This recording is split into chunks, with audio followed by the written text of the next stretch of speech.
우리가 선교적 교회에 대해 시리즈를 살펴가는 중에 잠시 되새김질할 시간을 가지면서 우리 신앙의 가장 핵심적인 부분들을 지금 시리즈로 쭉 살펴가고 있습니다. 그러면서 최근에는 우리 신앙에 대한 왜곡된 이해인 거짓 신앙책에 대해서 살펴보고 있습니다. 거짓 신앙책에는 자기중심적인 삶에 토대한 신앙으로서 가짜 신앙이죠. 그러니까 신앙의 모양은 참 신앙과 매우 흡사하고 어떨 때는 참다운 신앙보다 더 참 신앙처럼 보일지 몰라도 바리새인들의 이해해 볼 수 있는 것처럼 하나님 앞에서는 철저하게 잘못된 신앙인 거죠. 그러면서 거짓 신앙 체계는 말씀드린 대로 자기중심적인 삶에 토대한 신앙으로서 율법주의, 기복신앙, 인본주의로 이루어져 있습니다. 세 개가 삼위일체처럼 서로 엉켜있는. 그래서 율법주의는 자기 자원으로 신앙생활을 하는 것이고요, 기복신앙은 자기 목적을 위한 신앙이고, 인본주의는 자기 방법 혹은 세상의 방법을 따르는 신앙의 모양입니다. 그래서 율법주의가 거짓 신앙책의 이론을 제공한다면 기복신앙은 그 사람의 중심에 있는 탐심과 밀접하게 관계가 있고, 인본주의는 그 사람이 살아가는 삶의 방식을 말합니다. 그래서 오늘은 인본주의에 대해 살펴볼 시간인데요, 제가 기도하는 중에 인본주의를 좀 더 구체적으로 분명하게 이해하기 위해서 어떤 그 기초 작업이 필요할 것 같더라고요. 그래서 하나님이 그런 마음을 강하게 주시면서 오늘은 영적 분별력에 대해 살펴보려고 합니다. 제 책 십자가 복음 영적 분별력 1과에 나오는 하나님의 다림줄에 대해서 살펴보려고 합니다. 우리의 신앙생활에서 가장 중요한 부분 중 하나는 영적 분별력입니다. 우리가 영적 분별력을 상실하면 하나님과 동행하는 삶을 사는 것이 가능하지 않습니다. 영적 분별력을 상실하면 하나님의 길을 전혀 알 수 없기 때문입니다. 그렇게 되면 자신은 신앙생활 잘한다고 생각할지 몰라도 실제로는 거짓 신앙 체계에 빠져 하나님과 상관없는 삶을 살게 됩니다. 하나님 따로 나 따로의 삶을 살게 되는 것이지요. 그래서 실제로는 하나님을 떠나 있기 때문에 하나님의 심판이 임하고 하나님의 심판의 열매들이 삶에 적지 않게 때로는 가득하게 나타남에도 불구하고 영적 분별력이 어두워져 있기 때문에 그 사실을 전혀 깨닫지 못하게 됩니다. 우리는 그러한 사실을 구약 성경만 하더라도 이사야 시대, 예레미야 시대, 말라기 시대 등 여러 시대에서 볼 수 있습니다. 자, 그래서 오늘은 그 영적 분별력, 특별히 하나님의 다림줄에 대해 살펴볼 텐데요. 첫째, 하나님의 의도. 하나님의 다림줄에 맞추어 똑바로 세워진 교회. 오늘 본문에 보면 하나님의 백성을 향한, 오늘날로 말하면 하나님의 교회를 향한, 그리고 각자 성도를 향한 하나님의 의도가 잘 나타나 있습니다. 그러니까 아모스서에 지금 나온 구절을 본문으로 읽었는데요, 여기에 보시면 환상 중에 하나님께서 아모스에게 나타나셨습니다. 구약시대에 하나님께서 선지자들에게 하나님의 뜻을 나타내 보이시는 통로 중에 하나가 환상이었거든요. 그래서 나타내 보이시는데 하나님이 다림줄을 들고 서 계셨어요. 그리고 그 옆에는 다림줄에 맞춰 똑바로 세워진 담이 이렇게 보였어요. 그러면서 아모스에게 묻죠. 아모스야, 내가 무엇을 보느냐? 그랬더니 하나님이, 아모스가 다림줄이니이다 라고 대답했거든요. 그러니까 다림줄이 뭐냐면요, 예를 들면 담 같은 걸 쌓을 때 똑바로 이렇게 삐뚤어 세워지면 언제든 허물어질 수 있잖아요. 세워지도록 이렇게 줄을 띄우는 걸 말합니다. 여러분, 요즘은 측량 같은 경우에 GPS로 합니다. 그래서 아주 정확합니다. 그래서 옛날 오래전에 측량되어 있던 지적도 같은 경우에는요, 새로 측량하다 보면 차이가 있을 수도 있습니다. 우리 선교회 본관 지을 때 그런 일이 있었습니다. 그런데 이제 GPS로 이렇게 측량을 할 때에도 그 지역마다 기준점들을 만들어 놓습니다. 여러분 혹시 이 본당 밖에 가시면 이쪽 편에 그 바닥에 이렇게 못을 박아서 해놓은 게 있습니다. 이거 지적공사에서 만들어 놓은 겁니다. 이 지역에 나와서 측량할 때 거기다가 측량기기 올려놓고 시작할 겁니다. 기준점 만들어 놓은 거죠. 그런데 여기다가 오늘같이 GPS로 측량을 할 때도요, 그 위에다 측량기기를 올리는데 이게 똑바로 이 위에 올라와 있다는 것을 맞추기 위해서 이렇게 봉이 달린, 그 뾰족한 끝이 달린, 추가 달린 이 줄을 띄어내립니다. 이게 다림줄입니다. 이게 다림줄입니다.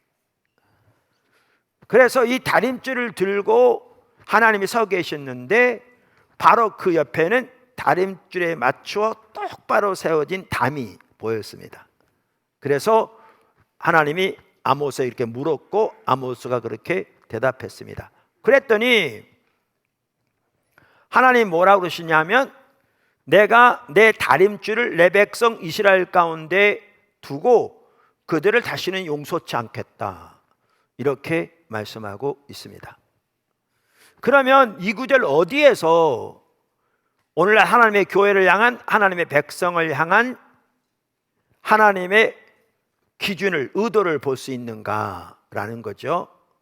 여기 본문에 나오는 이 담이 하나님 백성을 가리킵니다. 그래서 그 당시 이스라엘을 가리키고요, 오늘날로 말하면 새 이스라엘인 교회를 가리키고 각자의 성도를 가리킵니다. 그러면 이스라엘을 향한, 오늘날의 교회를 향한 하나님의 의도는, 하나님의 교회가 당연히 각각의 성도들이 하나님의 다림줄에 맞추어 똑바로 세워지는 것입니다.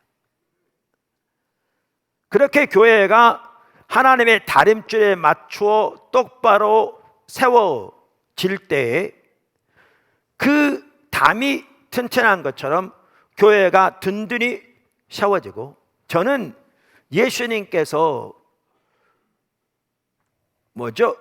예수님을 고백하는 그 터 위에 교회를 세울 거라고 말씀하시면서 음부의 권세가 이기지 못할 거라고 하셨는데, 교회가 이렇게 하나님의 다림줄에 맞춰 똑바로 세워질 때 그러한 하나님의 역사가 나타날 거라고 확신합니다. 그렇게 교회가 세워질 때 교회 안에 하나님의 은혜가 자유롭게 흐르고 하나님의 성령께서 마음껏 역사하실 것입니다. 하나님의 모든 생명의 역사가 풍성하게 넘칠 것이며 하나님의 임재가 그곳에 강하게 함께 하실 것입니다. 하나님의 영광이 그곳에 임할 것입니다. 이게 하나님의 의도입니다. 그런데 구약의 이스라엘 같은 경우에는 하나님의 의도가 그거였는데 이스라엘 백성들이 하나님의 다림줄에 똑바로 세워지지 않았습니다. 그래서 아모스를 통해서 심판하실 것을 예언하고 있는 구절이 이 구절입니다. 그런데 하나님은 이 구절에서 심판하실 때에도 하나님의 다림줄을 가지고 심판하실 거라고 말합니다. 심판하실 때에도 하나님의 다림줄을 가지고 심판하실 거라고 말씀하십니다. 그래서 하나님의 교회가, 개개인의 성도가 하나님의 다림줄에 맞추어 세워지지 않으면 사실 교회 회복도 없을 것이고요, 신앙 회복도 예배 회복도 가능하지 않습니다. 어떠한 진정한 하나님이 뒷받침하시고 앞서가시며 역사하시는 사역도 가능하지 않을 것입니다. 그래서 교회는, 그리고 개개인의 성도는 철저하게 하나님의 다림줄에 맞추어 세워져야 하는데, 여러분은 철저하게 포도나무 교회가, 또 여러분의 삶이 하나님의 다림줄에 맞추어 세워지기를 추구하십니까? 우리가 만약에 하나님의 다림줄에 맞추어 우리의 삶이, 우리의 교회가 세워지기를 추구하기보다 교회와 개인의 주된 관심사가, 그리고 우선순위가 때로는 실리를 앞세워, 때로는 현실을 앞세워, 때로는 실적을 앞세워 성장을 추구하고 세상에서의 성공을 추구한다면, 그리고 하나님의 다림줄에 맞추어 세워지는 것을 무시한다면, 나의 사업이, 나의 가정이, 나의 삶이, 나의 신앙이, 나의 자녀 교육이, 나의 일이 등, 그렇다면 우리는 영적으로 심각한 상태에 있는 것을 보여줍니다. 두 번째, 하나님의 다림줄과 영적 분별력의 정의. 이와 같이 교회는, 그리고 하나님의 백성들은 철저하게 하나님의 다림줄에 맞추어 세워져야 되는데, 그러면 그 하나님의 다림줄이 뭐냐는 거죠. 어떤 사람이 기도원에 가서 40일 금식 기도했는데 하나님이 환상 중에 나타나서 뭘 보이셨다. 이게 하나님의 다림줄이다. 다 이리로 와라. 그게 이단입니다. 이런 사람들이 가끔 있어서 다림줄이라는 용어만 사용해도 뭐가 좀 잘못된 거 아니야? 뭐 이렇게 생각할 수 있습니다. 근데 다림줄이라는 말은 지금 성경에 나온 말이고요. 그러면 여기서 말하는 다림줄은 뭘 의미하는 거죠?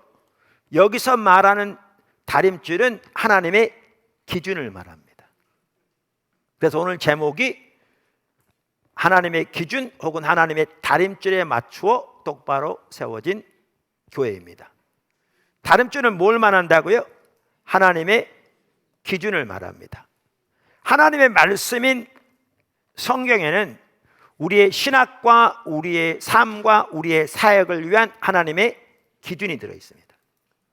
어떤 사람들은 이것을 faith and practice, 우리의 신앙과 우리의 실천을 위한 기준이라고 이렇게 표현하기도 합니다. 그런데 우리의 신앙에는 삶 전체가 포함되기 때문에 이게 참 설명하기가 쉽지 않더라고요. 그래서 한편으로는 우리의 신학과 우리의 실천이라고 표현할 수도 있습니다. 이 모든 것을 위한 기준이 이 성경에 들어 있습니다. 그래서 다림줄은 성경에 나와 있는 하나님의 기준을 말합니다. 할렐루야. 우리가 성경 66권을 정경이라고 부릅니다. 근데 정경이라는 말은 영어로 캐논이라는 말인데요, 그 뜻은 자라는 말입니다. 자, 줄자 할 때 쓰는 자. 그러니까 이게 몇 센치인가라는 걸 알려면 자로 재봐야 되거든요. 그래서 성경이 자라는 겁니다. 기준이라는 겁니다. 기준이라는 겁니다. 자, 그러면 영적 분별력은 뭡니까? 하나님의 다림줄과 영적 분별력은 서로 다른 건데요, 그러나 밀접한 서로 연관을 가지고 있습니다. 그러니까 영적 분별력은 하나님의 기준인 다림줄을 볼 수 있는 성령이 주시는 영적인 능력을 말합니다. 하나님의 다림줄은 이미 성경에 기록되어 있습니다. 그런데 그것을 볼 수 있기 위해서는 성령의 비추심을 통한, 성령의 깨닫게 하심을 통한, 성령의 조명을 통한, 뭐라고 부르시든지 성령을 통한 영적인 분별력이 필요합니다. 당연히 하나님의 다림줄을 볼 수 있기 위해서 성경을 잘 아는 것이 매우 중요합니다. 다림줄은 성경에 나와 있는 하나님의 기준인데 성경도 전혀 모르면서 어떻게 하나님의 기준을 알 수 있겠습니까? 그러므로 우리는 하나님의 기준을 알기 위해서 성경을 잘 아는 것이 매우 중요합니다. 그것은 아무리 강조해도 지나침이 없습니다. 문제는 성경을 아무리 잘 알아도 그 자체가 우리에게 영적인 분별력을 갖게 하지는 않는다는 겁니다. 다시 말하면 성경을 잘 아는 것만 가지고는 부족하다는 것입니다. 부족하다는 것입니다.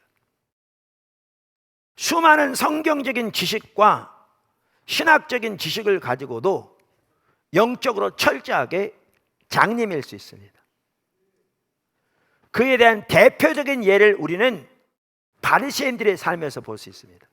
제가 과거 이런 설교하다 보면 어떤 성도들 중에 이런 분들이 계세요. 바리새인들 하면 그들이 잘못된 거 잘 알죠. 성경에 너무나 많이 나와 있는데, 그리고 예수님이 그렇게 많이 책망하셨는데, 그래서 바리새인들에 대한 이야기는 그들의 얘기인 줄 알았는데 깨닫고 보니까 그게 내 모습이었다, 그렇게 말하는 분들이 있습니다. 하나님 은혜를 베풀고 계신 거죠. 올바로 깨닫는 게. 자, 바리새인들은 성경적인 지식에는 타의 추종을 불허할 만큼 뛰어났습니다. 그리고 마태복음 23장 1절 3절을 보아도 알 수 있듯이 그들이 가지고 있는 성경적인 지식은 정통이었습니다. 교리적으로 그들은 옳았습니다. 그런데 그들은 영적으로 철저하게 눈이 멀었습니다. 그래서 예수님은 반복적으로 그들에게 소경된 인도자라고, 소경이라고 말씀하셨습니다. 그리고 그들은 그와 같이 영적인 분별력이 어두워져 있었기 때문에 성경을 통해서 하나님의 다림줄을 전혀 보지 못했습니다. 전혀 보지 못했습니다. 그래서 하나님의 다림줄과 영적인 분별력은 약간 다르지만 서로 밀접하게 관계가 있습니다. 하나님의 다림줄은 성경에 나와 있는 하나님의 기준이고요, 그 하나님의 기준을 성경을 통해 볼 수 있기 위해서는 영적 분별력이 필수입니다. 할렐루야. 자, 세 번째, 좀 더 나가기 전에 하나님 앞에서는 하나님의 다림줄만 통합니다. 하나님은 주권자이십니다.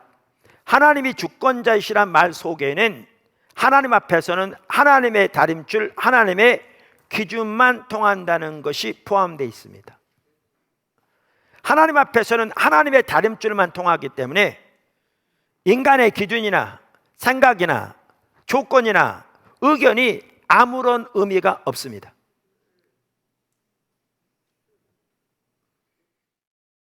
제가 여러분이 잘 이해할 수 있도록 구원의 문제를 예를 들겠습니다. 제가 구원의 문제를 예를 드는 것은 이 부분은 너무나 기본적이고 기초적이어서 대부분의 성도들은 다 잘 알 것이기 때문에 구원의 문제를 가지고 예를 드는 것입니다. 자, 어떤 사람이 구원 얻기를 간절히 소원한다고 하십시다. 그 사람은 구원을 얻기 위해 밤마다 교회에 나와서 철야를 합니다. 밤새도록 자기 생각나는 죄를 회개하고 구원해달라고 하나님께 부르짖습니다. 금식하면서 기도합니다. 심지어 그는 자기의 전 재산을 다 팔아 하나님께 헌금하면서 기도합니다. 그 사람이 구원 받을까요, 못 받을까요? 혼동되는 분이 있습니까? 여러분, 예수님께 찾아온 니고데모 보셨습니까? 니고데모는 유대인이었고요, 바리새인이었고요, 공회원 중에 한 명이었습니다. 율법을 누구보다 잘 알았고요, 매우 윤리적인 사람으로서 백성들의 존경을 한 몸에 받은 사람이기도 합니다. 성경적인 지식은 말할 것도 없고, 그 당시 유대인으로서 종교적인 의식 또한 누구보다 탁월하게 뛰어난, 소위 하나님께 헌신된 사람이었습니다. 그 니고데모가 밤중에 예수님을 찾아왔을 때 예수님이 그에게 하신 첫 마디가 내가 거듭나야 하나님 나라에 들어갈 수 있다는 거였습니다. 그 말은 그가 구원 받았다는 말입니까, 못 받았다는 말입니까? 못 받았다는 얘기입니다. 제가 구원을 예로 드는 것은 여러분이 쉽게 이해할 수 있기 때문에 그렇게 한 것이고요, 우리의 구원뿐만 아니라 우리의 기도, 우리의 예배, 우리의 헌신, 우리의 봉사, 우리의 순종, 우리의 가정에서, 직장에서, 사람과의 관계에서 이 모든 면에서의 순종 등 우리 신앙의 전체적인 모든 면은 오직 하나님의 다림줄만 통합니다. 그걸 반드시 기억하셔야 합니다. 반드시 기억하셔야 합니다. 할렐루야. 네 번째, 하나님의 다림줄이 합하지 않으면 하나님 앞에서는 아무런 소용이 없습니다. 아까 세 번째를 뒤집어 놓으면 이런 내용이 나옵니다. 하나님 앞에서는 하나님의 다림줄만 통하기 때문에 하나님의 다림줄이 합하지 않으면 하나님 앞에서는 그 모든 희생과 헌신과 노력이 아무런 의미가 없습니다. 아까 제가 구원을 가지고 예를 들었는데 그런 사람은 없겠지만 만약에 있다고 가정해 보십시오. 그 많은 희생, 그 많은 기도, 그 많은 금식, 그 많은 노력, 겉으로 보기엔 참으로 뛰어날지 모르지만 구원을 위해서 이만큼도 도움이 되지 않습니다. 아무런 효력이 없습니다. 왜냐하면 하나님 앞에서는 하나님의 다림줄만, 다시 말하면 하나님의 기준만 통하기 때문에 그렇습니다. 다섯 번째, 하나님의 다림줄이 가려질 수 있습니다. 이게 심각합니다. 하나님 앞에서는 하나님의 기준, 하나님의 다림줄만 통한다. 하나님의 다림줄로 행해야 하나님의 은혜가 함께하고 기도도 응답되고 하나님의 생명이 함께하고 하나님의 임재가 함께한다. 하나님의 다림줄을 떠나면 그 사람은 버린 것이고 하나님의 심판이 온다. 이렇게 말씀드렸는데 심각한 사실이 뭐냐면 바로 그 하나님의 다림줄이 가려질 수 있다는 겁니다. 하나님의 다림줄이 가려질 수 있다는 거죠. 우리 신앙의 모든 면에서 필수가 하나님의 다림줄인데, 하나님의 기준인데, 바로 그 하나님의 기준 다림줄이 하나님의 백성들에게서 가려질 수 있다는 거죠. 그래서 하나님의 다림줄이 하나님 백성들에 가려지면 올바른 신앙생활 하는 것은 전혀 가능하지 않습니다. 그러면 하나님의 다림줄이 성경에 기록되어 있는데 다림줄이 가려진단 말은 요즘 영화에 보는 것처럼 성경에서 갑자기 글자가 막 사라지는 걸 말합니까? 전혀 그렇지 않습니다. 하나님의 다림줄이 가려진다는 말은 영적인 분별력이 어두워진다는 말입니다. 아까 제가 뭐라고 말씀드렸냐면 하나님의 다림줄은 성경에 기록된 하나님의 기준인데 그 하나님의 기준을 깨달으려면 성령을 통해 하나님께서 주시는 영적인 능력이 필요하다. 즉 영적 분별력이 필요하다. 이렇게 말씀드렸거든요. 그래서 다림줄이 가려진단 말은 영적 분별력이 어두워지는 것을 말합니다. 영적인 눈이 어두워지는 걸 말합니다. 영적 분별력이 가려워지기 때문에 성경을 통해서 하나님의 다림줄을 전혀 볼 수 없게 되는 것이죠. 심각하게 되는 것이죠. 이 부분에 있어서도 우리는 바리새인들에 의해서 아주 잘 볼 수 있습니다. 바리새인들에 의해서. 한편 우리가 살펴보는 구절들이 우리가 신앙의 본질과 의식을 이미 살펴봤잖아요. 매우 중요한 부분이거든요. 그 부분을 이미 살펴봤기 때문에 더 쉽습니다. 자, 그러면 여기 마태복음 12장 7절 한번 다시 한번 보십시오. 마태복음 12장 7절. 나는 자비를 원하고 제사를 원하지 아니하노라 하신 뜻을 너희가 알았더라면 무죄한 자를 정죄하지 아니하였으리라. 지금 호세아 6장 6절을 인용하고 있잖아요. 그렇죠? 자, 예수님이 이 말씀을 누구에게 하셨어요? 1절에 보면 이렇게 나옵니다. 1절에 보면 마태복음 12장 그때 예수께서 안식일에 밀밭 사이로 가실새 제자들이 시장하여 이삭을 잘라 먹으니 바리새인들이 보고, 누가 보고? 바리새인들이 보고 예수께 말하되 보시오, 당신의 제자들이 안식일에 하지 못할 일을 하나이다. 그러니까 쉽게 말하면 안식일을 범합니다 라고 대적한 거죠. 그래서 그에 대한 답으로 하신 말씀이거든요. 그러니까 이 말씀은 누구에게 하셨어요? 바리새인들에게.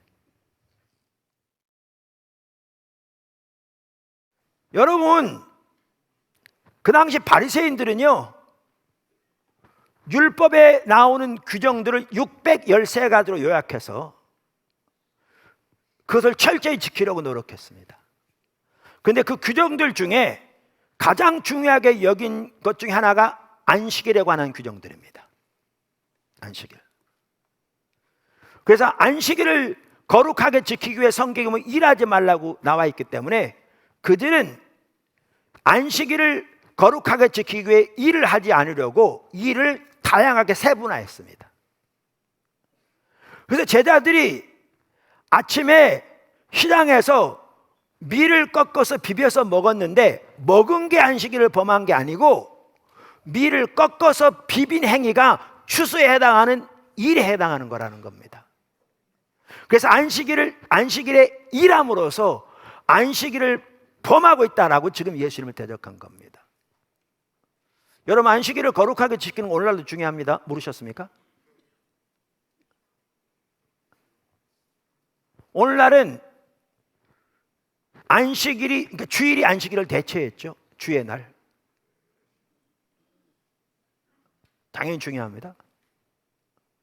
유대인들은요, 오늘날에도 그들의 안식일은 금요일 해질 때부터 토요일 해질 때가 안식일인데, 안식일이 되면 많은 유대인들이 호텔에 가서 묵는답니다. 일을 하지 않기 위해서.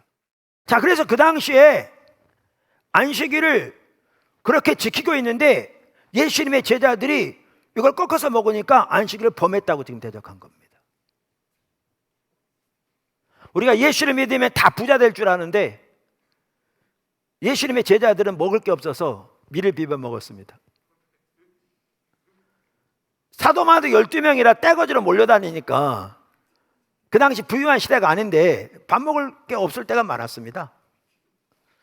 우리 같은 경우 시골에 어렸을 때 이렇게 뭐 간식으로 밀이나 보리 같은 거 이렇게 구워가지고 비벼가지고 먹곤 했지만 이들은 간식으로 먹은 게 아니라 주식으로 먹었습니다.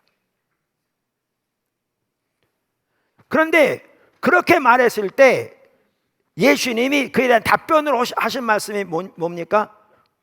오늘 아까 읽은 그 구절입니다. 호세아서 6장 6절 인용하신 거죠. 우리가 신앙의 본질과 의식을 살펴볼 때, 다룰 때 살펴봤던 구절이죠. 그러면서 거기 뭐라고 그래요? 나는 자비를 원하고 제사를 원치 아니하노라 하신 뜻을 너희가 알았더라면. 이 얘기는 바리새인들이 알았다는 거예요? 몰랐다는 거예요? 몰랐다는 거잖아요. 그러니까 너희가 만약 알았더라면, 그렇게 얘기하고 있잖아요. 그럼 바리새인들이 뭘 몰랐다는 거예요? 바리새인들이 호세아서 6장 6절에 이런 말씀이 있다는 걸 몰랐다는 얘기입니까? 천만의 말씀입니다. 그건 너무너무 어리석은 얘기입니다.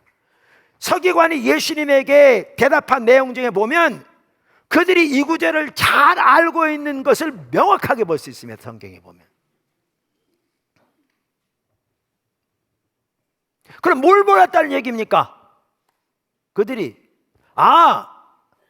하나님에게는 번제와 제사보다 인애와 하나님을 아는 것이 더 중요하다, 이걸 몰랐다는 얘기입니까? 그거요, 오늘날 초등학생이라도 글자만 읽을 사람이 읽으면 다 합니다. 근데 바리새인들은 성경 박사들인데 그거 몰랐겠습니까? 그럼 뭘 몰랐다는 얘기입니까? 여기서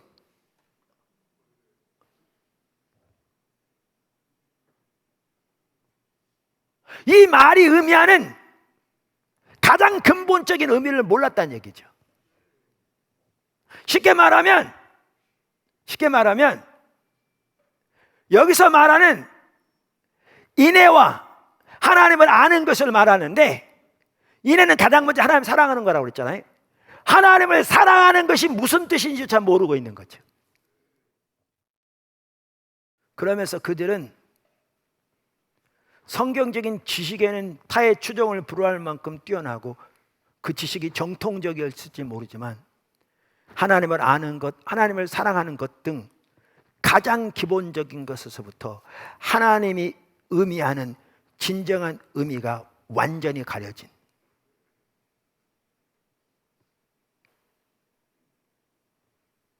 그러니까 자기 식대로 신앙생활을 하는데 철저하게 하나님을 떠나 있는. 근데 그러한 사실도 인식하지 못하기 때문에 자기들은 신앙생활을 누구보다 잘하고 있다고 자부하는, 하나님의 심판은 다가오고 있는데 그 사실을 전혀 깨닫지 못하는, 멸망하는 그 순간까지 이렇게 돼버립니다.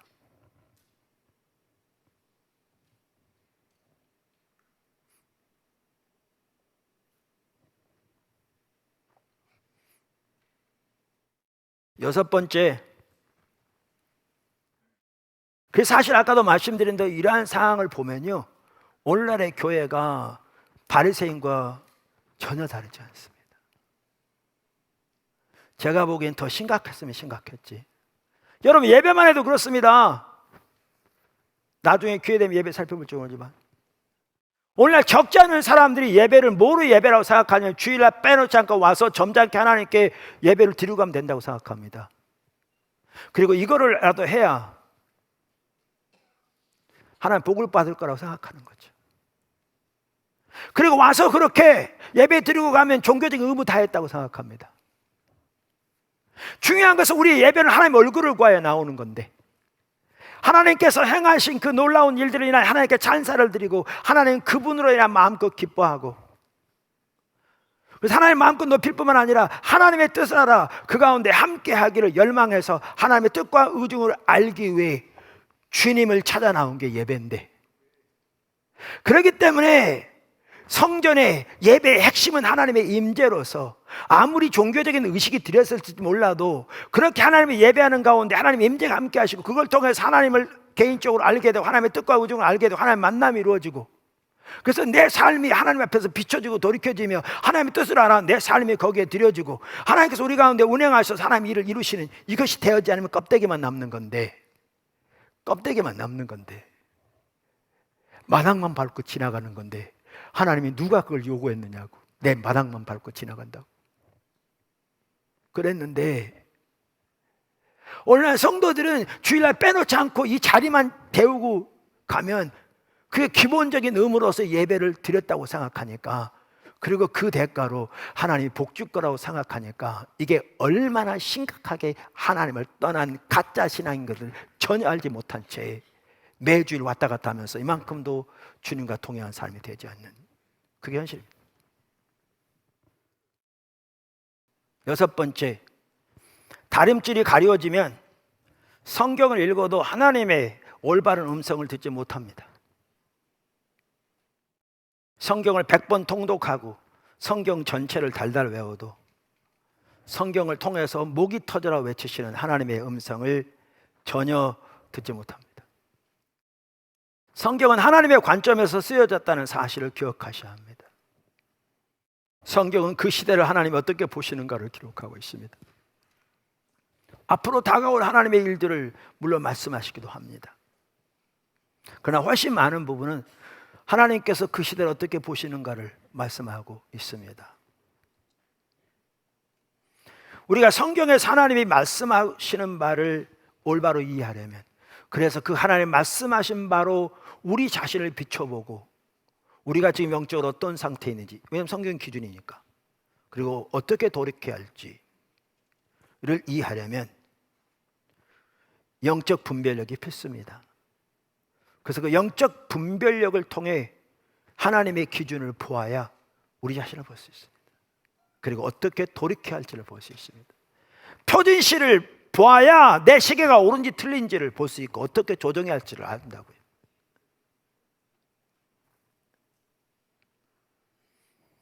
그런데 만약 그렇지 못하면, 영적 분별력이 어두워져서 하나님의 다림줄을 받지 못하면 다 자기 생각대로 판단합니다.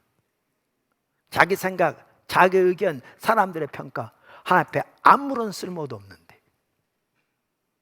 그리고 자기를 정당화시킵니다.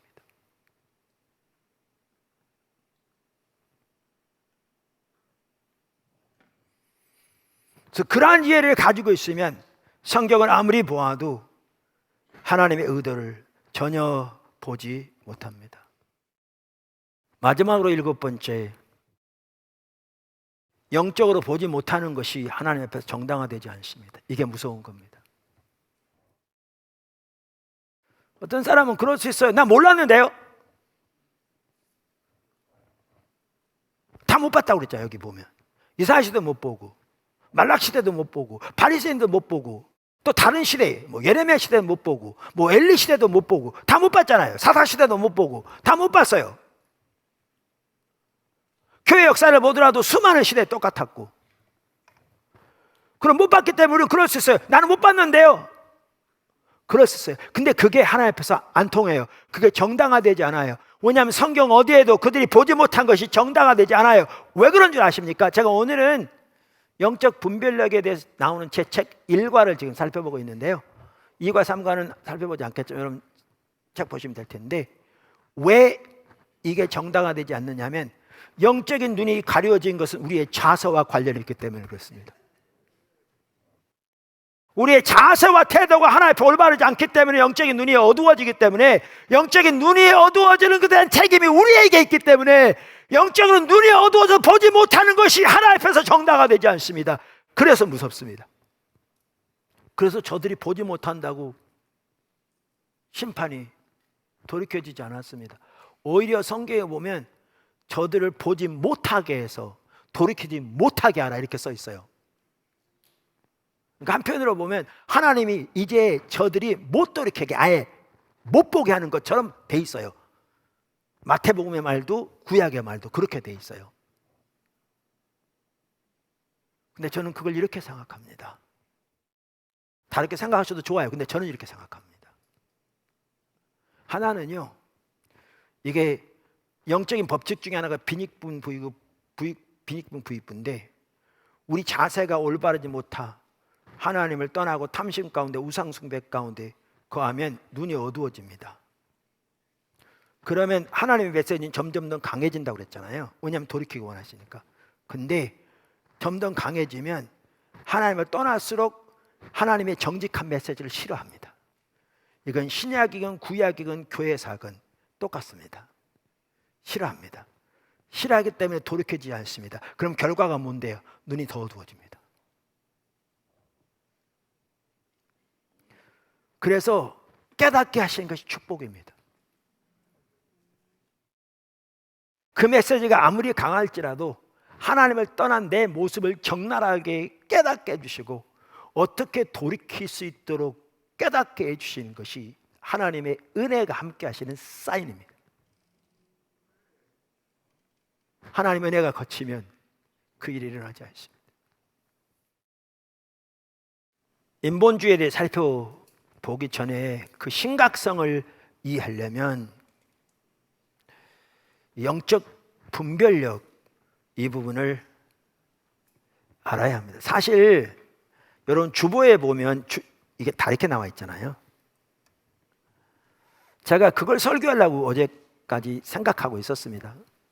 근데 최종적으로 설교하기 위해서 기도하려고 이제 설교 이걸 준비하려고 주님 앞에 엎드렸는데 주님이 인도에 가시는데 오늘 이 부분을 나누기 원하셔서 저는 사실 쉽지 않았습니다. 뭐냐하면 지금 시리즈로 거짓 신앙책을 살펴보고 있는데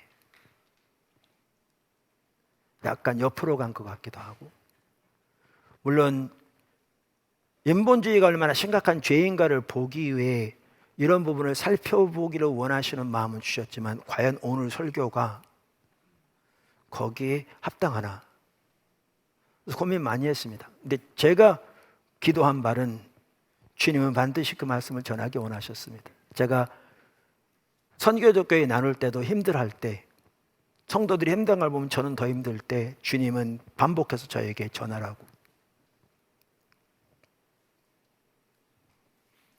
그런 적이 여러 번 있었거든요. 그래서 사실 오늘 이 말씀을 준비했고요. 아까 말씀드린 데 1부 예배 때도 정말 함께 하셨고 2부 예배 때도 이제 분위기가 돌이켜졌는데 전하면서 주님의 인도하심이 명확하게 옳았다는 걸 더 확신하게 됩니다.